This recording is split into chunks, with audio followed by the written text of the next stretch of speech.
No Show da Tarde você vai brilhar. Voltamos a apresentar Show da Tarde com Tadeu Soares. Divulgar empresas e ideias.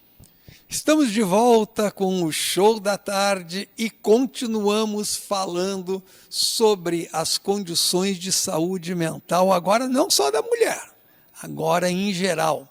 Eu vou ter o prazer de entrevistar a doutora Camila Oliveira, que há mais de 15 anos é psicóloga e também psicanalista, e que vai abordar diversos temas relacionados a essa condição mental que nós temos, essa condição física e, sobretudo, essa verdadeira epidemia de doença mental que aconteceu principalmente depois da pandemia, que acabou nos tirando de um convívio social e aprofundando muitas vezes conflitos individuais, conflitos familiares e fazendo com que a gente viesse a se encontrar consigo mesmo e, de certa forma, como falam os psicanalistas, um encontro com seus demônios. Doutora Camila Oliveira, é um prazer muito grande estar aqui com você. Fale um pouquinho aí dessa sua trajetória e qual é a sua principal abordagem atualmente. Boa tarde, Rogério. Boa tarde a todos e todas. É um prazer estar aqui. Eu sou psicóloga, né, como o Rogério falou, e psicanalista. Há 15 anos que eu fiz a minha graduação aqui em Florianópolis, né, lá em Florianópolis. E eu hoje estou atendendo no consultório, né, faço o trabalho de analista com crianças, adolescentes e adultos. E como o Rogério falou, né, em função também da pandemia, né, a gente teve aí uma evidência muito grande no que diz respeito ao sofrimento psíquico, a depressões, isolamentos, ansiedades, né, e algo que a gente pode pensar como esse demônio que ele falou, né, que é esse inconsciente, né, essa condição que não controlamos e que muitas vezes nos pega de surpresa e nos coloca numa condição até incapacitante, né? Então, eu tenho desenvolvido trabalho na clínica, já trabalhei também com políticas públicas, em prefeituras, enfim, mas atualmente eu tenho executado essa escuta, né? E esse acompanhamento de sujeitos no consultório. Doutora Camila, quem é que mais lhe procura e quem é que mais tem necessidade de uma psicóloga que trabalha também com psicanálise no quadro atual da nossa sociedade? Se são adolescentes que, de certa maneira, estão confrontados a uma realidade de pais ausentes em função do trabalho, em função também de uma pressão escolar e uma pressão social e uma condição de empregabilidade que pela primeira vez nós temos uma geração que talvez não tenha expectativas melhores que os seus pais, que essa foi uma das principais formas de evolução da sociedade industrial, principalmente depois do pós-guerra, de que nós tínhamos perspectivas geracionais mais exitosas do que aquelas que a antecediam. Há, dentro desse quadro, que tipo de abordagem a ser feita, sobretudo com esses jovens, esses adolescentes que estão passando por mudanças hormonais, mas, sobretudo, fazendo esse enfrentamento com a realidade social e os conflitos familiares? Bem, o público que chega até mim, né, ele é um público variado, mas sim, tem aparecido muitas questões relacionadas a adolescências, a pais, essa relação conflituosa de gerações, mas também esse impacto, né, que nós temos hoje do desempenho, da imagem, das redes sociais, né, do quanto isso impacta na adolescência, na forma como esse adolescente vai se colocar no mundo do trabalho, no mundo adulto, e pais que estão sobrecarregados muitas vezes, né, por demandas de trabalho, que não têm muito tempo hábil às vezes para estar junto desse filho. A gente tem essa mudança das mulheres também que foram para o mercado de trabalho, que foram conquistas importantes, mas que ao mesmo tempo a gente está tendo que reinventar essa maneira até de educar mesmo, né, de se educar e de educar o outro, né, e a gente entendendo, a psicanálise pelo menos passa por esse resgate da história, né, de como essa criança, desde muito cedo, foi tendo como referência os pais, foi tendo como referência esses adultos, e a gente pode pensar que essa autoestima que se fala muito hoje em dia, né, vamos ter uma autoestima elevada, vamos ter um bom desempenho, vamos ter êxito, uma imagem padrão, né? Então, como que isso pode estar sendo escutado na clínica? Né? E como que a gente pode fazer uma escuta singularizada desses sujeitos?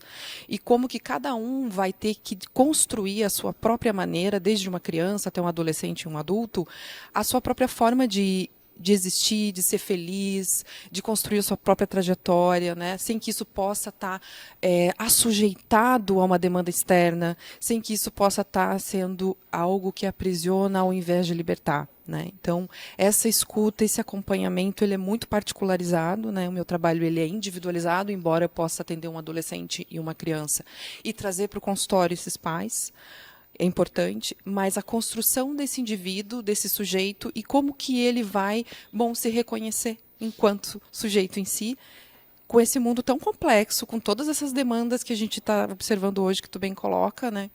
Dessa complexidade e dessa exigência por desempenho, esses pais sendo, então, apoio, mas também um limite, né? Como construir um apoio e limite ao mesmo tempo.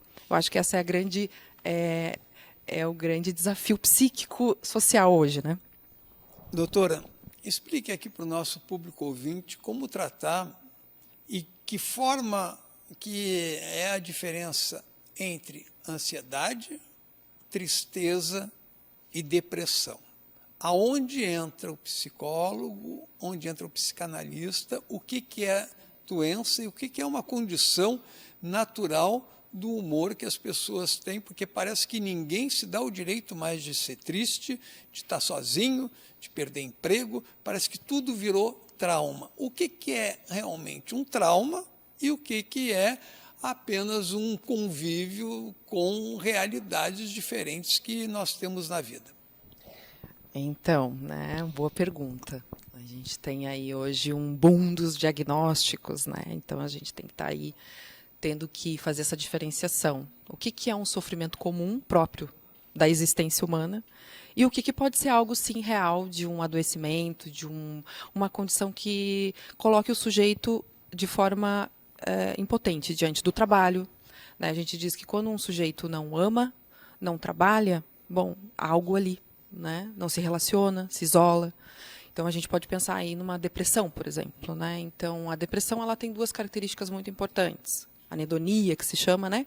Que seria essa falta de prazer na vida, nas atividades diárias, nas relações, no esporte, no lazer, enfim, não tenho vontade de fazer nada. E a autocrítica. Né? E o que a gente estava falando aqui? Sobre justamente essa demanda forte por um desempenho, por uma performance. Então, pessoas que são suscetíveis à depressão, por exemplo, elas são vítimas, né, dessa condição social e essa exigência cultural até que temos hoje. A ansiedade é, digamos, uma parceira, né? Eu acho que a gente tem aí, são sintomas muito mais do corpo, o corpo como uma forma de linguagem, né? A gente fala pela boca, mas a gente fala pelo corpo todo, né? E a ansiedade também vem como uma manifestação de uma angústia, muitas vezes, né? O que a angústia é? É um afeto sem nome.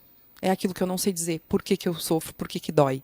Então, eu estou angustiado. E a ansiedade, muitas vezes, é uma manifestação de uma angústia. E a tristeza, a tristeza é uma condição humana, né, que atravessa a nossa existência há séculos, não é um fenômeno atual. Né? Podemos dizer que essas doenças, esses adoecimentos que você traz, Rogério, são questões construídas, né, esses nomes. Né? A depressão, a ansiedade, mas a tristeza é uma condição filosófica, humana, então ela já nos acompanha. E poder passar pela tristeza, passar pela falta, né, pelo luto, pela frustração, talvez essa seja a verdadeira saúde mental. Né? Não é a saúde não é ausência de doença. A saúde mental não é não ficar triste ou estar feliz o tempo todo. É justamente poder atravessar as perdas inerentes de toda a vida, todos teremos, e poder existir apesar de. Né? Então, poder se permitir viver esses traumas que todos temos também, poder identificar quando é uma violência, quando é algo que não dá mais para permanecer ali, o que eu estou repetindo, né? O que é da minha infância, o que não é meu e eu tomo para mim, o que é do outro. Acho que um processo de análise ele pode vir a favorecer e possibilitar uma maior consciência ou, digamos, liberdade diante desses fenômenos. Mas sim, passaremos por tristezas e perdas.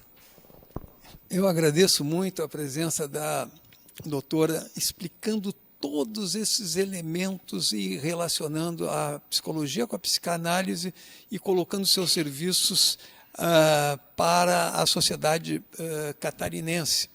E, principalmente, reforçando que você estar triste é uma condição natural, como também estar alegre. Existem alegres traumáticos, doentes, como a gente viu no filme O Coringa, que ele vivia rindo e matava todo mundo com aquela alegria. Esse sujeito precisa ser tratado, e não é que ele está triste. E também não é uma tristeza que nos faz necessariamente ser pior ou achar que a gente está deprimido. Não, são elementos da vida, do nosso cotidiano. Eu agradeço demais a sua presença, doutora Cristiane. Queria muito trazê-la novamente para o programa, como já convidamos outros que sempre são entrevistados, para, em algum momento, falar sobre ritos de passagem também, que é algo, às vezes, traumático, mas que é muito mais fácil ser enfrentados, esses ritos de passagem, seja de emprego, seja da adolescência, seja do mundo social, com a ajuda de um psicólogo, com a ajuda de um psicanalista. Muito obrigado, doutora Cristiane, foi um prazer muito grande, espero tê-la em breve nos nossos próximos programas. Obrigada. E o Show da Tarde volta em instantes com a sua presença, eu tenho certeza. No Show da Tarde você vai brilhar. Estamos apresentando o Show da Tarde com Tadeu Soares. Vamos te